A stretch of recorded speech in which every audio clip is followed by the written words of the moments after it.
How to turn weather customization on and off on Android. This tutorial shows you how to control how the weather app personalizes forecasts and content on your device. First, open the Settings app on your Android device. Then scroll down and tap on General Management. Once you're inside, scroll down and tap on Customization Service. Right here, find Weather from the list and tap the toggle right next to it.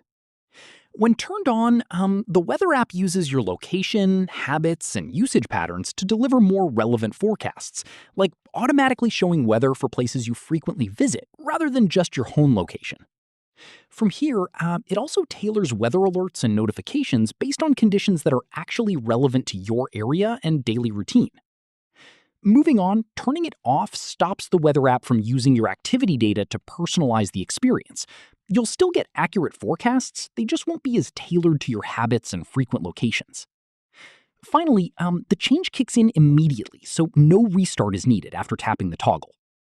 If this helped you out, give it a like, subscribe for more Android tutorials, and tap the bell for updates. See you in the next one.